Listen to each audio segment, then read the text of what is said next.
Hey, I just realized while I was editing this video that I didn't talk about JC Tretter. So I'm going to add that in first, and I'm going to have the original video cut in first. Well, after that. But yeah, JC Tretter got cut. I see a lot of confusion on this, similar to the Jarvis Landry thing. Why did they cut this? Look, once they made the move for Amari Cooper, it was inevitable that Jarvis would be gone just because you can't have, $45 million dedicated to 3 pass catchers. So that wasn't, well, not even 45. You would have had 55 million because Jarvis is like at 17 for a cap hit. So it wasn't going to be feasible that they were going to do that, especially when you're in cap trouble. So that made sense that they were going to end up doing that. And JC Tretter, he was going to be a cap casualty regardless of if they're going to make a move or not, just because Nick Harris is ready for playing time in their eyes. And, JC Tretter, he's a expendable guy that you can get in the cap perspective, and you can add $8 million to your salary cap. Browns need to clear salary cap space, one, to make sure that all of their trades can clear, right? Because none of these trades clear until Wednesday, so they can clear these trades, have the cap space to do them, and technically have all these things go down. And also, to sign people, right? Like they need to sign probably another wide receiver and another edge rusher. So it makes sense to me. I know people are asking, how does cutting JC Tretter make the team better? I think that's misguided, right? Maybe the question should be, does cutting JC Tretter make your team worse? Because if it doesn't, then saving that $8 million can make your team better, right? So it's a more complicated situation than what most people want. Yes, JC Tretter was an excellent leader. Yes, all of those things, but this is the front office's job. Look, you got to recycle these leaders in and out every once in a while, right? You got to get guys on vet deals off, and we kind of knew that JC Tretter, I said this on Sunday, was the guy that could be out.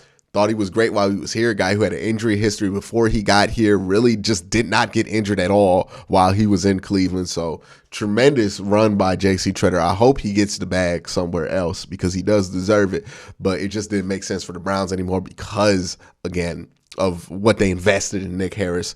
And, another guy that the door is going to knock on next year at this time, not this year because he's guaranteed to be on the roster this year, but next year, Jack Conklin. He's probably gone, right? Like you can see the writing on the wall because the Browns have drafted players at these positions to replace guys that they have not re-signed long-term. So that's probably in the piper for next year, that they're going to replace him with who they drafted last year. So that's the situation with JC Tretter. Now let's get into the original video. All right, let's do this. Another Browns news recap. Now I'm recording this almost 12 hours ahead of when you're going to see this. So this is recorded Tuesday, March 15th at about 7:14 p.m. If something happens between 7:14 p.m. and 7:30 in the morning, it is not going to be in this video. I apologize ahead of time, but brother guy get to sleep at some point, right? And I can't wait up till midnight waiting for something to drop that I don't know if it's going to drop, and I don't even know how I'm going to want to cover it. So that being said, let's cover the news that's actually out there right now. The first things first is that the Browns made a trade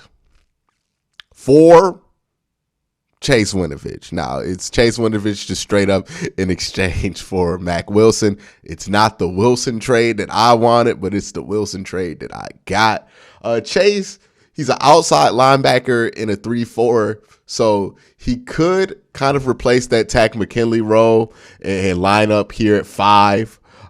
These are defensive tackle alignment charts, so, nose tackle would be a 0 tech or 1 tech in a 3-4, and then you have guys who are 3 techs, in a 4-3, so 2 3 techs, and then you might have a 4-eye and a 5. Sometimes you have 2 5s and a 2 3s, or maybe you have a 0-2 so you have different alignments throughout the season. I think Chase is more likely to be a guy who lines up at 5, probably 6 and 7 a lot, and kind of be a rotational pass rusher. Again, not going to break the world, not going to be like the 20-sack guy or anything like that, but a guy who can help. Again, now, I know there was this crazy scenario that I had where the Browns somehow in the draft got Logan Hall, Jordan Davis, and Perrion Winfrey. And a lot of people ask me, how would that work, right, if you had all of those guys? Well, you could do something like this. And again, that scenario is highly unlikely to happen, so I don't want to spend too much time on it. But just to explain football-wise why I feel like it's a sound idea, you would have Perrion probably at the 3. You would have Jordan Maybe you have him. Yeah, you probably have him at 3. You have Logan Hall at 4I inside shoulder, and then you would probably have Miles at 5. And then you would probably either put Chase at 7 or 5 there. You would have him out wide so he could attack the outside lane. But that's really what you would want to do with a guy like Chase. He's not going to be out there every down or anything like that, but there is a use for him. He's probably going to be doing a lot of what Takk McKinley did, which is attack that outside shoulder a lot. So that's probably going to be the deal for him. Ultimately, you got him for Mack Wilson, who was a player that, let's be real, we thought we were going to have to cut. So that being said, not the biggest trade in the world, not the trade that a lot of people are kind of wondering if it's going to happen, because a lot of things are going down in that direction that signal that it could happen. Not saying it's a guarantee that they make the trade that I'm referencing, but it's not a non-factor in these things. Now, another thing that happened was the comp picks. We kind of knew what the deal was going to be with the comp picks, basically because the NFL wants to diversify the workforce, especially in the front office. If you have a minority hire that gets hired out of your building, so if somebody hires an assistant coach, let's say somebody hired Stump Mitchell to be their offensive coordinator or head coach, the Browns will be rewarded compensatory picks. This happened with Quincy from the Browns front office. He got hired to be the Vikings GM, so that netted the Browns a 3rd-round pick. The NFL has just released where those picks are, and the Browns, I believe, are getting the 99th pick. Yeah, the 99th pick in the 3rd round. Oh, not in the 3rd round. The 99th pick in the draft, so it's a top 100 pick, and the 35th pick in the 3rd round. So this means the Browns will have 4 picks now in the top 100 if all things stand to stay the same, which is pretty good there. That pick could net you some good players, could really net you a good player there at 99. So that's good news here for the Cleveland Browns as far as things go on that front. There was some rumors going around about Von Miller as well. Von Miller is rumored to have the Browns, Cowboys, and Rams in his pursuit. Now, the famous Von Miller controversy from earlier this year, where Von Miller was considering coming to Cleveland and Odell told him don't come here because Odell didn't want to come here. I think people miss the truly hilarious part of that story, which is Odell told him to not come to Cleveland and then proceeded to practice with Baker Mayfield for like 2 weeks in Austin after that. What was going on with this team last year, with this front office last year? I don't know. I don't think we'll ever know unless somebody writes a book, but that craziness is now behind us. We have more craziness to ensue, and this Von Miller thing is a part of it. Yeah, the Browns are probably going to pursue Von Miller. There's a number of edge rushers that the Browns are going to pursue. I don't know if they're going to be first out. They have enough money now to be first out, but they might be saving that money for something else. Who knows right now? But Von Miller, I mean, would that be an excellent replacement for Jadeveon Clowney? Yeah.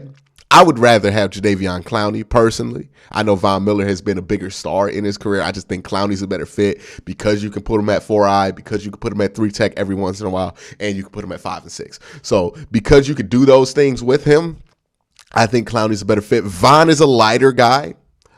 You can't put him at 3, obviously, but you can't even put him at 4I. You would have to put him at 4, 5, and you'll probably only really put him at 5 and 6, right? You can't really put him inside.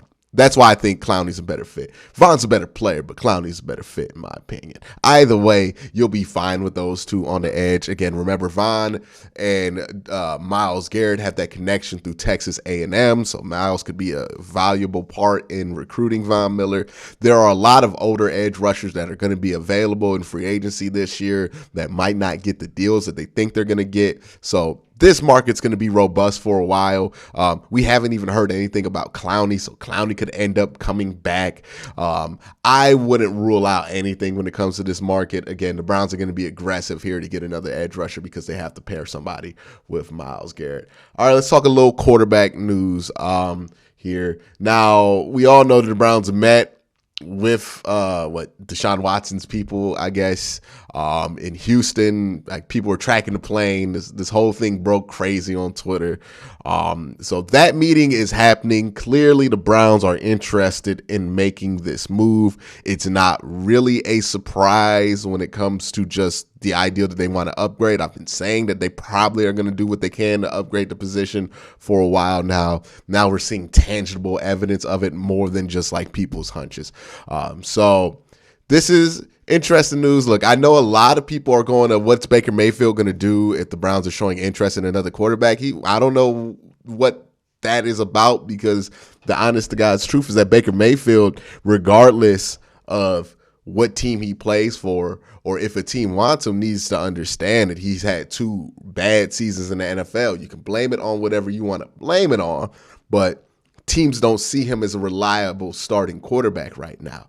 So what he needs to focus on more than anything is just being the best version of himself for next year. He don't need to worry about if a team believes in him or not, because right now there's not a lot of teams that are going to believe in him and make him the starter no matter what. That's just not the case. That's not the world that he lives in right now, right? If he had 4 good years in the NFL, yeah, I would understand it, but he has had 2 good years in the NFL, 2 bad years in the NFL. So since that is the case, quarterbacks who have that track record aren't necessarily afforded, the franchise quarterback amenities where it comes to, people aren't going to question whether you start. And let's be real. If Baker Mayfield was the unquestioned starter of the Cleveland Browns for next year, they would have extended him, right? Because that's what you do with the guy that you unquestionably want to start. That's not the situation he's in. It's up to him to be mature and play well. Look, if Deshaun Watson does not come here, which is a possibility, and Baker has to play, he's got to play. And it would behoove him to play well, right? For his own career's sake, not just for the team, but for his own career. So when it comes to Baker Mayfield, I've seen a lot of people like, oh man, what are they going to do with Baker Mayfield after this? Baker Mayfield's plan don't change. Wherever he play, he has to be good this year. It don't matter, right? I don't think he has time to be petty about, oh, you want to trade me. And if he can't handle that, then he's not going to handle life in the NFL in the role that he's going to be in, because right now he ain't the dude that people are going to hold on to for dear life, right? Not in NFL front offices. That just is not how people view him. Speaking of that and how other teams view him, it is definitely out there that the Texans don't want anything to do with Baker Mayfield in a potential Watson deal. That's going to make things real tricky if the Browns want to go in that direction, because then you have to make this a 3-team deal essentially, right? Because there is no trading for Deshaun Watson and his $40 million cap hit if you have Baker Mayfield on the roster for 18. Now, you're going to have to eat some of that in dead cap if you trade Baker Mayfield, but you would still, I think, save like about $10 million, something like that. I don't know what the number is, but you're going to have to eat some of it anyways. So it's not going to be a clean get the $18 million off your sheet and let it go kind of a deal here. But they're going to have to figure out something to do with Baker. And there are reports, I think Mary Kay, and people are going to take this with however they take it, but Mary Kay has said that it is possible that he could be dealt even if they don't trade for Deshaun Watson. So we'll see how he handles this. I think if I were Baker Mayfield, me personally, you got to understand that given how you played last year, whatever you want to blame it on, given what that result was and how disappointing last year was, you had to know that this was a possibility. And either you ride it out, you play next year in Cleveland, and you play well, and you can control your own destiny, whether that be here or elsewhere, or you implode, throw a temper tantrum, and then that will be a sure way to get him out the league, because this is a guy who, whether it's fair or not, people already believe to have attitude issues and to be a locker room problem for many situations, right? Like, people just don't view him in that light in NFL front offices. So that's just what the scenario is for Baker. I'm not trying to tell you how to feel about this whole situation one way or the other, but I am saying, like, for Baker Mayfield's sake, I hope he stays mature about this and understands that, hey, look, it wasn't guaranteed that you were going to be the starter. You were probably going to have to compete either way.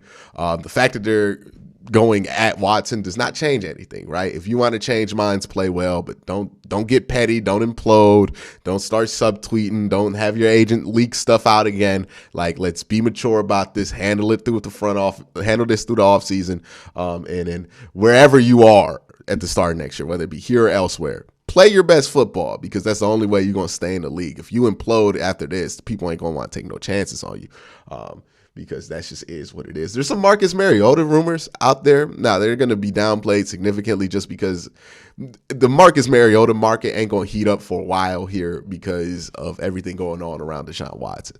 But Marcus Mariota could be a name, right? Jameis Winston could be a name that would be the Browns would go after. I don't know who they would go after.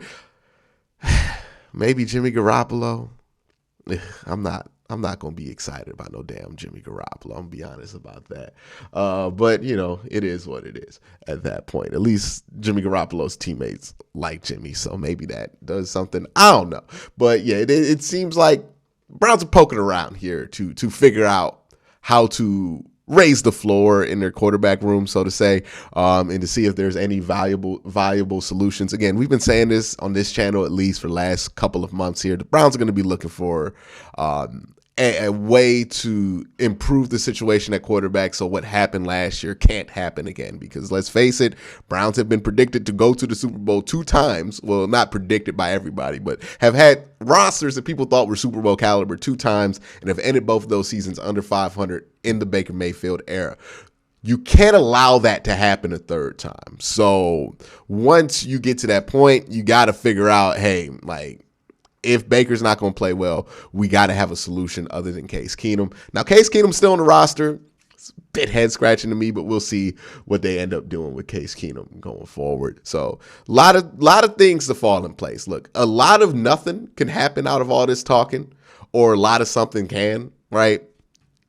We're very uncertain. Nobody knows 100% what's going to happen, because I think the principal players involved in this whole situation know what's going to happen, right? I don't think anybody involved knows for sure what's really going to happen.